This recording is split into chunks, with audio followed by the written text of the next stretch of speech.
C'est toujours avec joie que je te retrouve. Tu sais pourquoi? Tout simplement parce que Dieu m'a appelé des ténèbres à son admirable lumière et il me confia une mission. Élever Jésus de Nazareth et accompagner celles et ceux qui veulent le connaître afin de faire partie des rachetés. Nous avons cette nouvelle série qui s'intitule La vie après les 1000 ans. Aujourd'hui, notre thème est Qui donne une femme? Nous avons pour référence Luc chapitre 20, versets 34 et 35.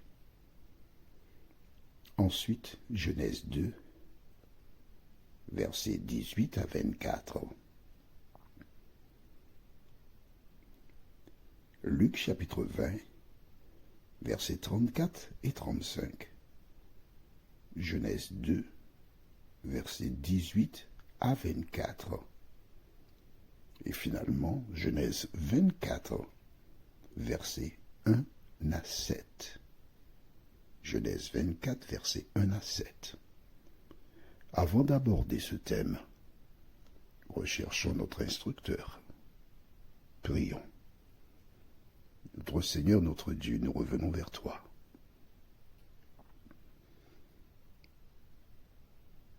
Comme des outres ou des bouteilles vides. Et nous te demandons de les remplir de la vérité et de la connaissance. Cet esprit, nous continuons de nous appuyer sur toi et sur toi seul. Merci de nous conduire une fois de plus, nous t'en prions. Au nom de Jésus et pour ta gloire éternelle. Amen. Tu sais, dans la vie, il faut être patient. Il faut s'arrêter, prendre le temps d'écouter, d'analyser, prier, étudier la Bible pour la comprendre. Nous repartons dans Luc chapitre 20, les versets 34 et 35. Que déclara Jésus? Jésus leur répondit, « Les enfants de ce siècle prennent des femmes et des maris. » C'est exact. La majorité des mariages qui ont lieu aujourd'hui, un homme voit une femme qui lui plaît. Il y a quelque chose qui interpelle. L'amour a des raisons, a ses raisons que le cœur a ses raisons que... Bon, d'accord. Une femme voit un homme, il y a quelque chose qui l'attire. Et quand les parents découvrent la relation, souvent ces gens sont déjà très engagés et ne veulent rien entendre, rien savoir. Hein. C'est lui que je veux. Je ne veux personne d'autre. C'est elle que je veux.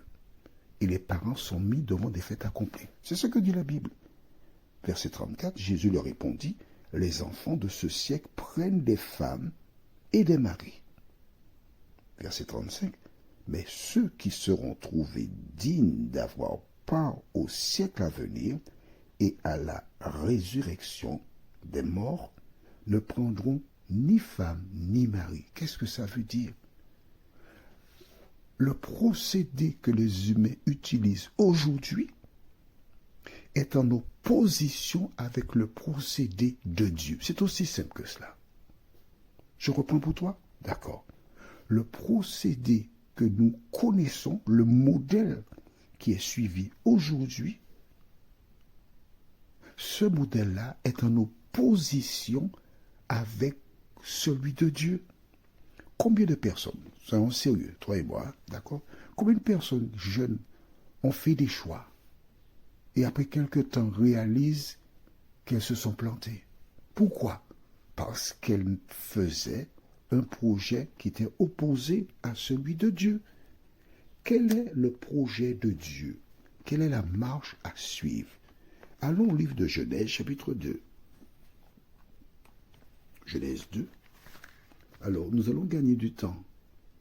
Et pour lire directement à partir du verset 18, l'Éternel Dieu dit, « Il n'est pas bon que l'homme soit seul. Je lui ferai une aide semblable à lui. » L'Éternel Dieu forma de la terre tous les animaux des champs et tous les oiseaux du ciel, et il les fit venir vers l'homme pour voir comment il les appellerait, et afin que tout être vivant portât le nom que lui donnerait l'homme. Et l'homme donna des noms à tout le bétail, aux oiseaux du ciel et à tous les animaux des champs. Mais pour l'homme, il ne trouva point d'aide semblable à lui. Alors l'Éternel Dieu fit tomber un profond sommeil sur l'homme qui s'endormit. Il prit une de ses côtes et referma la chair à sa place. L'Éternel Dieu forma une femme de la côte qu'il avait prise de l'homme, et il l'amena vers l'homme. Et l'homme dit, « Voici cette fois celle qui est os de mes os et chair de ma chair. On l'appellera femme parce qu'elle a été prise de l'homme. C'est pourquoi l'homme quittera son père et sa mère et s'attachera à sa femme, et ils deviendront une seule chair. » Alors, je vais utiliser une métaphore, d'accord? Pour accéder, par le passé, pour accéder à une maison, il y a sur la porte d'entrée ce qu'on appelle une serrure, avec des pièces qui lui sont propres. Et il y a une autre pièce qui s'appelle une clé. C'est plat, c'est petit, qu'on peut glisser dans sa poche. Et cette clé-là, lorsqu'on l'introduit dans la serrure, et qu'on la tourne dans un sens ou dans l'autre, cela ouvre ou ferme la porte. Est-ce que c'est clair pour toi? Est-ce que l'image est claire? Est-ce que tu as compris l'image? La serrure n'a aucune valeur sans la clé. Si tu as la clé et tu n'as pas la serrure, cela ne te sert à rien du tout. La clé a de la valeur seulement lorsqu'elle trouve la serrure appropriée. Or, aujourd'hui, dans des relations, nous avons plus de personnes qui s'unissent et la clé est plus ce qu'on appelle passe-partout. Elle s'adapte à n'importe quelle serrure. Oui, mais dans le temps, ça ne tient pas. Allons maintenant au livre de Genèse, chapitre 24, et nous lirons à partir du verset 1er. Abraham était vieux, avancé en âge, et l'Éternel avait béni Abraham en toutes choses.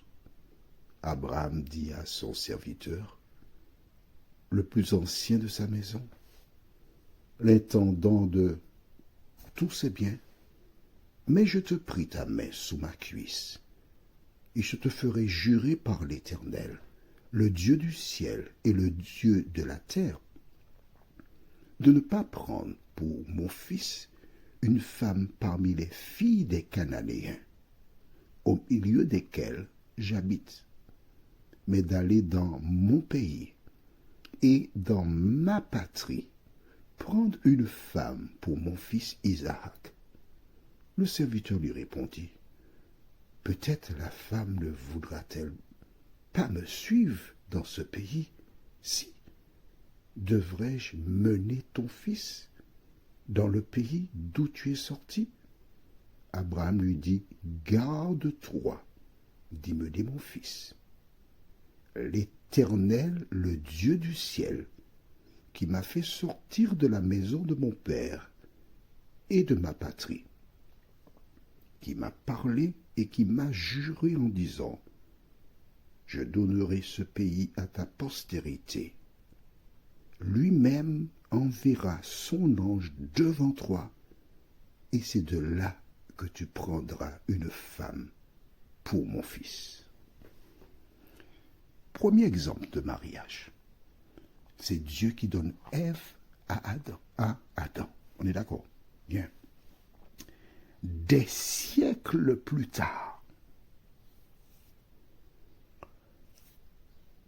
Isaac a 40 ans. Mais c'est son père Abraham qui prend l'initiative et qui envoie un serviteur choisir une épouse pour son fils. C'est ce qu'enseigne la Bible. Vois-tu?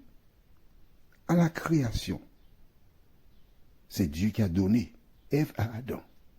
Et Abraham dit à son serviteur, mon Dieu enverra son ange devant toi. Donc c'est toujours Dieu qui choisit l'épouse pour la personne concernée.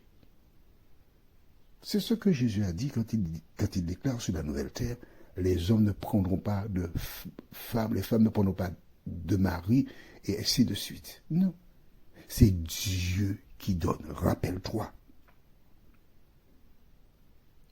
Au commencement, avant le péché, Dieu a béni l'union entre un homme et une femme. Est-ce que c'est clair pour toi? Il ne faut pas oublier ça. C'est ça la fondation. Lorsque tu as compris cela, et c'est bien ancré en toi, tu ne peux pas être trompé. Bien sûr, d'accord. Je sais que lors de la prochaine étude, parce que tu as lu dans la Bible, oui, on sera comme des anges. Mais qu'est-ce que ça veut dire? D'accord? C'est ce que nous verrons. Il ne faut pas être précis. Marchons de même pas. Tu veux bien? Prions, notre Seigneur et notre Dieu. C'est toi qui as dit, il n'est pas bon que l'homme soit seul. Et même lorsque l'homme sera revêtu d'un corps incorruptible et immortel, ta parole ne saurait changer parce que tout ce que tu bénis l'est pour l'éternité. Cet esprit continue d'éclairer celles et ceux qui cherchent la vérité justement. Nous te demandons cette grâce au nom de Jésus et pour ta gloire éternelle. Amen. Que l'Éternel continue de te bénir, tandis que moi, il me tarde de te retrouver.